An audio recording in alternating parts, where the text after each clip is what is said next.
Ladies and gentlemen, this is one of the craziest recaps that I have ever recorded in my life. It is currently midnight here on the East Coast. I have no idea if anybody's even going to watch this. If you do watch this, let me know when you are watching it, what time you are watching it, where in the world you are watching it from. 10 hours of chess have just concluded. I wasn't playing, but I was watching, and if watching was as exhausting as it was, I can't imagine what playing was like.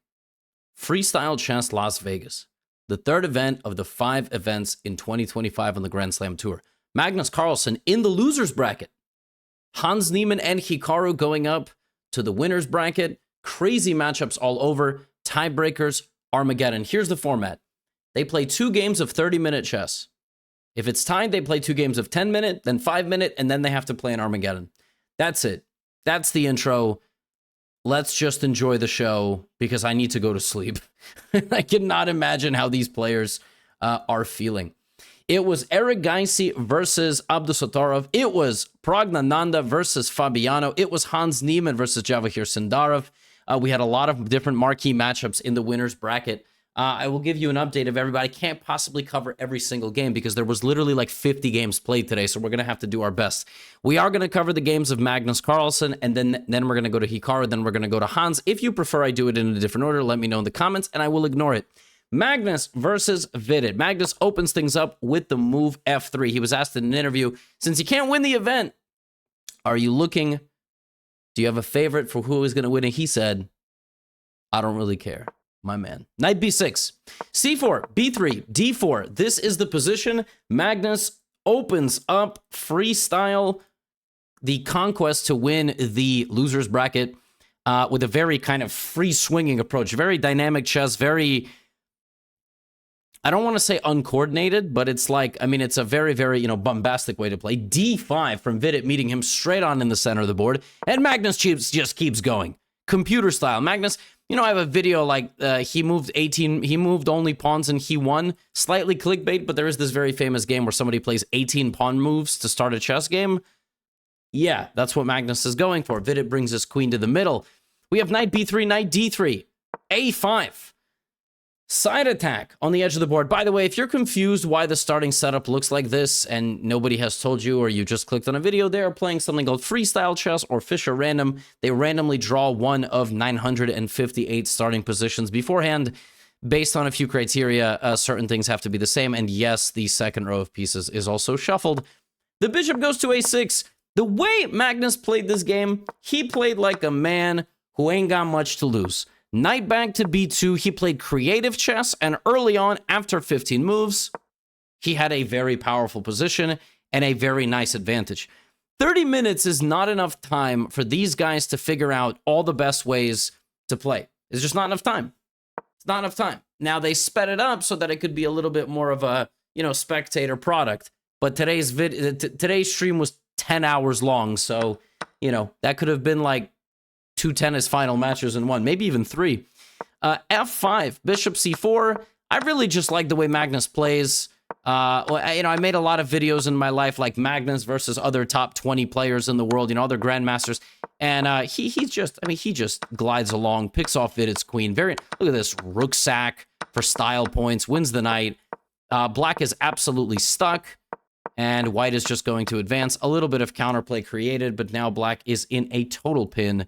And this was just a beautiful game. I got one more for you. Again, we're going to go fast. There was a lot of games today. In the second game, remember, they play 2 30-minute games. Magnus opened with e4, b5. This is known as the Polish, except not in freestyle. D3. Another game where Magnus very liberally pushed his pawns early in the game, seizing control of the dark squares. Knight e3, knight e6, knight e2, knight f6, f4, d5. The center got all locked up. I actually really liked Vidit's position early on. I thought it was very, very pleasant. And here, white can go long castle on these 2 squares. White can also castle by moving the bishop out of the way. Why do I have legal moves on? I guess I was playing around with different settings, but yeah, now I have all the legal moves highlighted, which is really, just in case I forget. Vidit decided, all right, Magnus attacked me in the previous game. We're going to attack him right back. But Magnus long castled and just had very nice control, struck back in the middle, met his opponent right there. And remember, Vidit has to win the game because Magnus won the previous.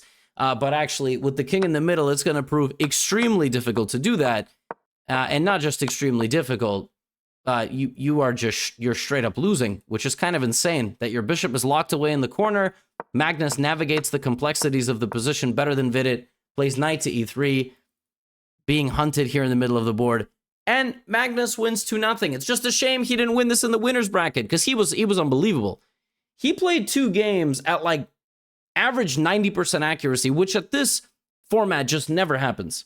Now, folks, a lot of you are going to leave now because you only care about Magnus. And that would be a terrible mistake. At least stay for the Hikaru games. No, but on a serious note, this really was an unbelievable day of chess. So Hikaru plays Levon. Hikaru versus Levon Aronian. Hikaru won his section. 6 points out of 7, which means he chose to play Levon, right? Because Levon was in the other group. Levon just beat Magnus. So, F4. B6. All right? B4, F6. This is the setup that they choose. B and F, but black plays on the 6th rank. White plays on the 4th. White takes 2 squares forward. Knight B3. And now black immediately attacks the center. So black decides, I'm going to play building block style. Take. And now a lot of these top players, they've been doing stuff like this. They love to just push the pawn into the middle, even though it's not defended. It's not defended by anything, but it restricts the enemy pieces. And getting rid of it is not easy. You play a move like D3, it weakens certain things in your position. So Queen D4, Bishop B7, simply protecting the pawn. And, B5 is a very logical move, trying to basically tell Hikaru in the long run he will have problems here. So Hikaru just castles. And now the only question is, how are you going to get this knight in the game? And the answer is kind of easily. Now we attack like this, Queen B4. And again, before you know it, watch, by move 15, which is here, the boys have 5 minutes on the clock. This format, it was designed to, again, be a bit more spectator-friendly, fast-paced. Because all of us need dopamine. But the truth is, like, when they play 90-minute freestyle, it's hard to follow. The problem is, when they play with this time control, they got 5 minutes on move 15, so it's still kind of a lottery. But that's going to contribute to some really insane games down the stretch. Rook C1, Hikaru plays knight to B7. And then from here, there's a little downhill slope. Levon pushes, he should have taken. The knight now re-enters. He probably thought Hikaru's knight in the corner was not going to get out. It does. C5, and now it's ready to go knight C7 at any moment. Also, he's able to activate his rook. And you give Hikaru 6 minutes, nearly 7 minutes, time advantage in a rapid game. He's going to find a way to outplay you. King B8. I just want to say, I just told you how Magnus Carlsen played at 90% accuracy. Hikaru took on C4. Bishop takes back on A6. Hikaru won this first game with, he allowed a little bit Levon back into the game, just a tiny bit. He didn't have to do all of this. He went up a pawn and he probably just thought, okay, I'm going to put pressure. I have 5 minutes. At some point, Levon is going to crack. He wasn't entirely wrong, but, we got into a rook and knight endgame, and now Hikaru simultaneously threatened rook G2, rook G3. The pawns are coming down. There was a very brief moment the computer was slightly optimistic about White's position, but overall, Hikaru wins this game with 94% accuracy. It's the highest accuracy, I think, yet of a single player in this knockout. Maybe even in the round robin. Hikaru just got the position, man. He just got it. And he improves now in the format to 6 wins and 2 draws. He hasn't been beaten. Dude is just crushing on another level. So he sits down. Remember, now Levon has to play for a win. C4, this is a very different game. The right side of the board is standard. The left side of the board is weird. B5 from Levon, voluntarily bringing the rook out, which is weird because you can't castle now. The bishop is in the corner, which is weird. The pawn is isolated, which is weird. So now Hikaru just plays a very chill, straightforward game of chess. Symmetrical pawn structure, B and C pawns are gone. And yo, this just straight up looks like a normal chess game, except that these pieces are a little weird, but it's like you went bishop here and here. And, you know, the way that Hikaru is playing this position, he's just playing like, black can't do anything to me. You know, I'm going to play solid chess, rook b5. We're going to try to trade some rooks. Now we're trading the knights. We're going to try to trade the queens. He's just threatening a queen trade. Lev's like, all right, queen trade. Rook fc8. This is what we have to work with. The same exact pieces and the same exact pawns. A, D, E, F, G, H. Yeah, Hikaru's just not going to be beaten in this format, man. I mean, it's just not, you know, king h7. Now, knight b5, bishop d3 check. Levon is playing with fire because he needs to. Levon has to take calculated risk, weaken his position to make his position slightly worse than his opponent's, so that his opponent has to punish him. Playing for a win is a very delicate thing in chess. When you guys play chess, your games are what they call 3 results. Win, lose, draw, because anything is possible. It doesn't matter if you're up a queen, down 2 of them, up 3 rooks, you have an extra goat or a cow, doesn't matter, you can always lose. Even if your opponent only has a king left, there is a chance you can lose. It's not even possible, but you'll find a way. When you play chess at the high level, a person can subdue you. They could just play in a way like they can neutralize you. I don't know if subdue is the right word. It's midnight. I take no responsibility for saying the wrong words. Bishop to e7, and that's kind of what's happening here. Like, Hikaru here can play d4, pawn take, bishop take, long grind. Instead, he takes on b4, and he's just like, he's not allowing Levon to get the game spicy. But Levon parks his rook in the corner, and then, you know, starts just instigating a little bit. And what you're about to see unfold is crazy. Hikaru is up a pawn, but somehow the desire to play too solidly when you need a draw makes him lose the pawn, and now Levon is cooking. He's putting pressure, and he's actually going to win himself a pawn. Now, this game goes on for another, like, 70 moves. We are not going to analyze the 70 moves, but the point is that black needs to advance the pawns to a point and win some of white's pawns. That's the only way you're going to win the game. Otherwise, you're just going to move the pieces around indefinitely. So we have now crossed 78, 79, 80 moves. Not a lot of progress has been made, but suddenly Levon starts generating a little bit of play here. You know, the pawn is going to start trying to move forward. Will it move forward? Will Hikaru let it move forward? No. 97, 99. Okay, we have played 100 moves. By the way, this game, despite them starting with 30 minutes, has now taken 3.5 hours. All the other players are watching, waiting. F5 is crazy. Genius idea from Hikaru. He damages Levon's structure, and now he creates an outside pass pawn. Hikaru is so close to clinching a spot. Bishop g6, king d2. The game is now 110 moves. And then, right here, Hikaru can just keep moving around. 113 moves.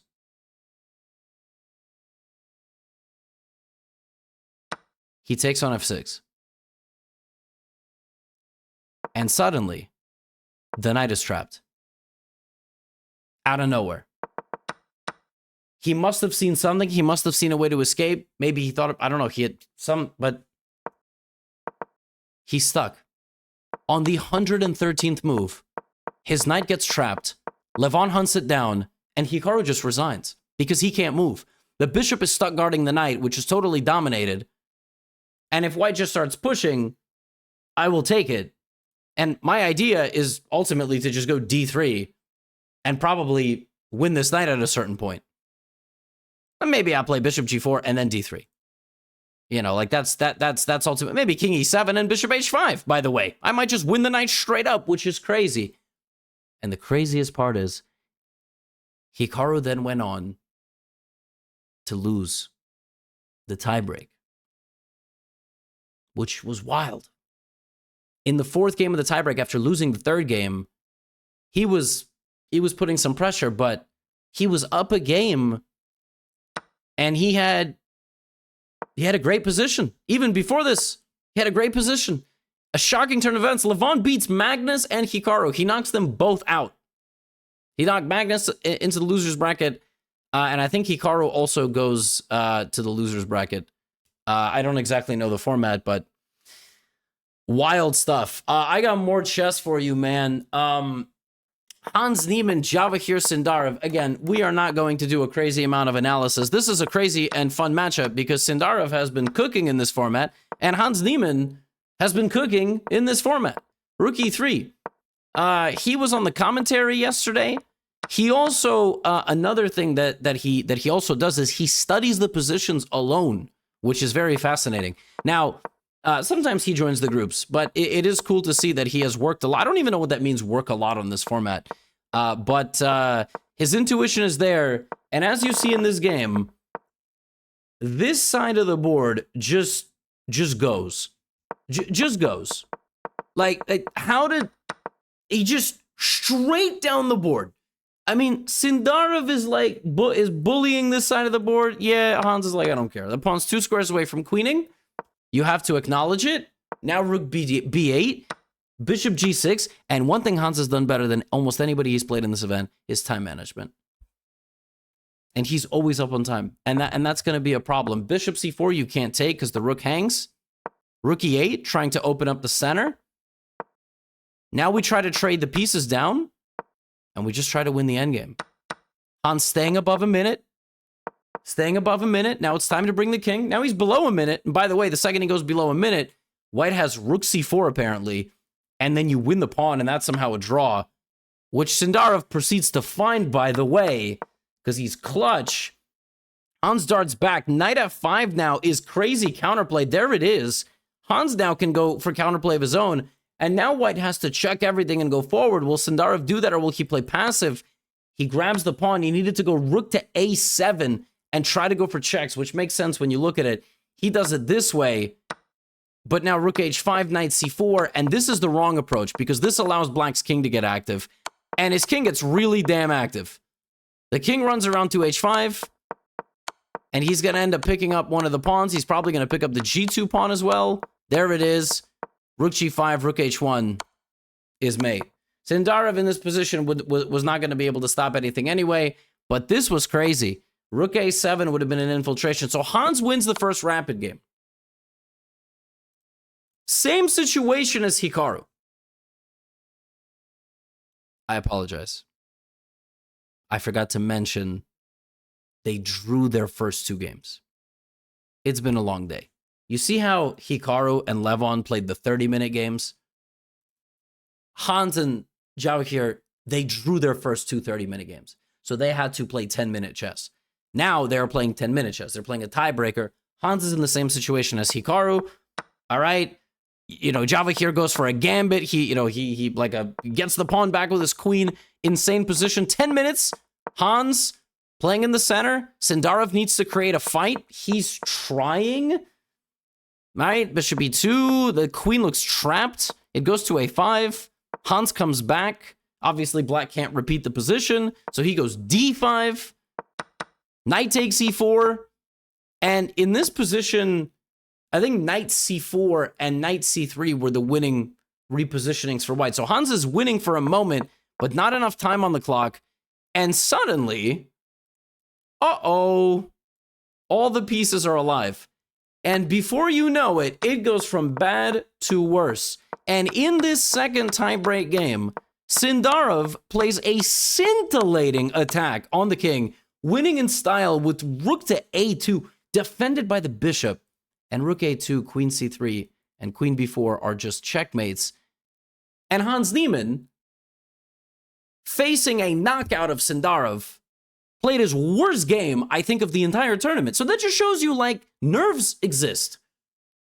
All right? Like, in my opinion, I mean, I would get 0 points. I'm not saying I'm better than anybody. So Sindarov is back in the match. Just like Hikaru had a chance to knock out Aronian, he ends up losing. Sindarov beats Hans. They got to play blitz. All right? They got to play blitz. Now they play 5-minute and 2-second bonus. It is all tied up. All right? Now, I just want to draw your attention to something. So this first game, king b8 is cold-blooded. All right, Sindarov trying to go to d6. Figuring these positions out in 5 minutes just doesn't cut it. It really comes down to the one with the better nerves, the better intuition, and who's ever just playing in better form and confident. and you just see some 20 seconds to 2 minutes just not going to cut it. The guy with 2 minutes is going to win this position. He just will. Your nervous system with 15 seconds on the clock is just going to give out. Hans playing on initiative. Queen h6 from Sindarov. Look at Hans. Knight f4. Oh my goodness. Wins the queen. Rook g5. Queen g6. Sindarov never got going in this game. And Hans wins the blitz. And it was very clear throughout the game that Hans is just faster, man. He's just faster. He's trusting himself more. Now, this last game had one insanely epic moment, and I just have to feature it. Sindarov has to win with black. If you win, now you force an Armageddon where the players bid. You guys have been here before. None of that matters. I just want to show you something extremely cool. The knight jumped into the position. Hans found the best response, attacking the rook. Knight c2. Hans won the rook. Hans went queen e7. And in this position, he castled. And the knight was trapped. A+ for style points. I got absolutely nothing else to say. He proceeds to win the knight. Sindarov is not going to be able to come back from this position, although he kept up a good fight for a while. And Hans Niemann eliminates Javier Sindarov and qualifies to the semifinals. And so did Levon Aronian. Beast. Now, this was probably the most epic match of all time. It was up there. Pragg beats Fabi in the first 30-minute game. Could have made a video just about this match. Fabi beats Pragg in the second game. Pragg beats Fabi in the first 10-minute game. Fabi beats Pragg in the second 10-minute game. It's 2-2. Fabi then beats Pragg in the first blitz game, so he has a 3-2 lead. Just like in this match, which Hans won to then go 4-2. Beats Fabi in the sixth game. 3-3, so they got to play Armageddon. The Armageddon is very straightforward. You bid for time. You bid for who starts with lower time but plays black, because black draws the game. The game begins. Fabiano Caruana started out with the black pieces. He took a 58-second disadvantage, but if the game ends in a draw, he wins. That's not easy in this format. There is no bonus time. I think there is no bonus time until they get to the 60th move. Now, what's crazy is on his second move, Pragg spends 30 seconds. When I saw this, I was like, you can't. It's panic mode. I mean, like, I'm not, I don't know how you can just say, hey, play faster, but the stakes are insanely high. D5, take, knight c2. You're going to see blunders left and right. You really will, because in Armageddon, anything goes. Fabiano playing e5 in the middle of the board. Pragg castles, plays knight g3, but the time advantage is basically gone. It's 5 seconds. So now you have an even game, but one guy controls two of the results.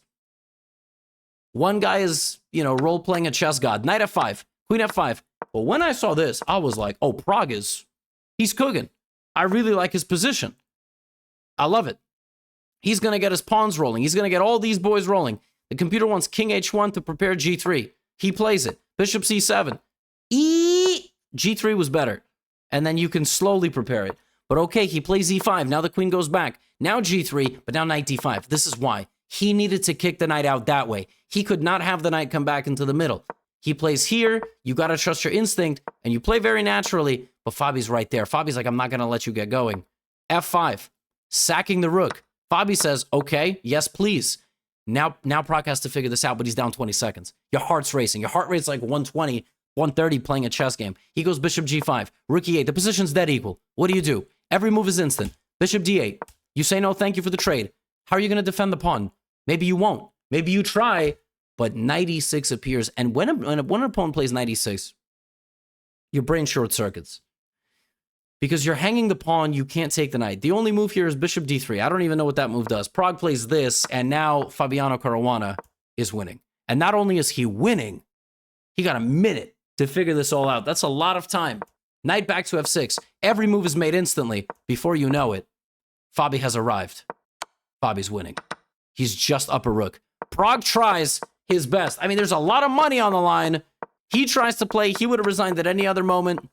He tries to flag Fabi. At some point, I'm pretty sure he tried to punch him in the face. He tried to distract him. He was kicking him under the table. None of that happened. Fabi cleans it up. Wins a nail-biter of an Armageddon. And knocks out Pragg. Crazy. Fabi has won. Fabi went to 2 Armageddons. He also went to one with Sindarov, which was completely insane. And that leaves one other semifinal matchup. And this one was decided pretty easily. It was won in the classical. C5. B5. G6. Nice and solid.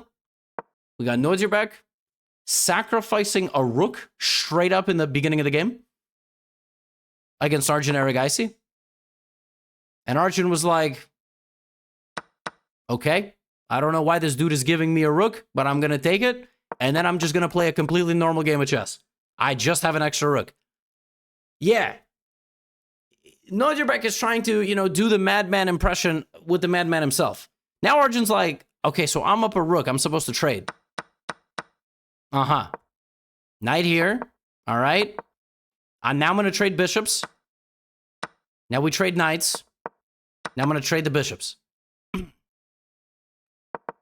Now I just have to win his pawn. Okay, that's done.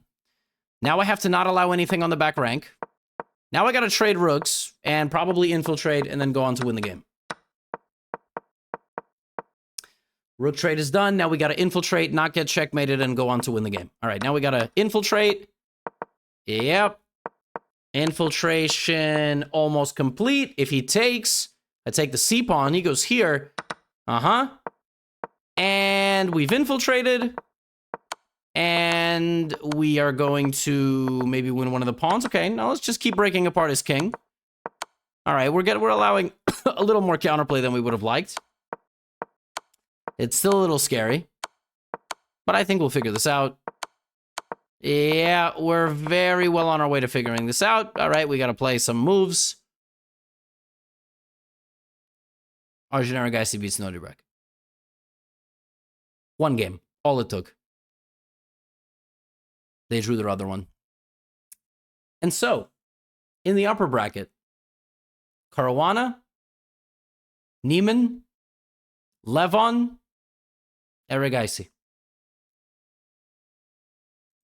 In the lower bracket, Carlsen advanced, Wesley So advanced, Lanier knocked out Bibisara, and Vincent Keimer won against Ray Robson. What this means for the actual results, I guess Lanier plays Carlsen. I don't know why these guys are not populated in here yet.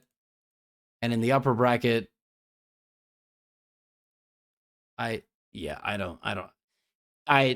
guess past midnight, nothing works. I don't know, folks. Really, I'm going to bring you the coverage. Same time, same place. Hopefully not at midnight. Crazy times. Hans cooking. Levon having the run of his life. A great game from Erigaisi. Crazy games by Fabiano. And we will continue coverage. Get out of here.